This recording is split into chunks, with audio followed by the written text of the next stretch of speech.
সাম্প্রতিক ইরানে ইসরায়েলের হামলায় নিহত ইরানের শীর্ষ সামরিক, রাজনৈতিক ও ধর্মীয় ব্যক্তিত্বদের স্মরণে 3 দিনব্যাপী রাষ্ট্রীয় শোকানুষ্ঠান ও দাফন কর্মসূচির আয়োজন করা হয়েছে। সংশ্লিষ্ট সূত্র জানিয়েছে, নিহতদের মধ্যে যাদের রাষ্ট্রীয়ভাবে শহীদ হিসেবে ঘোষণা করা হয়েছে তাদের স্মরণে দেশজুড়ে ব্যাপক কর্মসূচি পালন করা হবে। আয়োজকের পক্ষ থেকে জানানো হয়েছে, প্রধান শোকানুষ্ঠান রাজধানী তেহরান সহ বিভিন্ন গুরুত্বপূর্ণ শহরে অনুষ্ঠিত হবে। পরে শহীদ ব্যক্তিত্বদের মধ্যে কয়েকজনকে পবিত্র নগরী মাশহাদে দাফন করা হবে।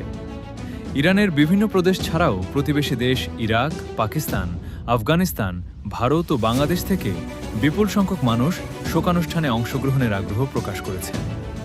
অনেক ধর্মীয় ও সামাজিক সংগঠন ইতোমধ্যে প্রতিনিধি দল পাঠানোর প্রস্তুতি শুরু করেছে বলে জানা গেছে।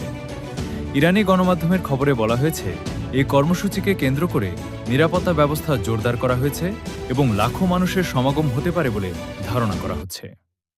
শোকানুষ্ঠানে নিহত ব্যক্তিত্বদের অবদান, সংগ্রাম ও রাষ্ট্রের প্রতি তাদের সেবার বিভিন্ন দিক তুলে ধরা হবে।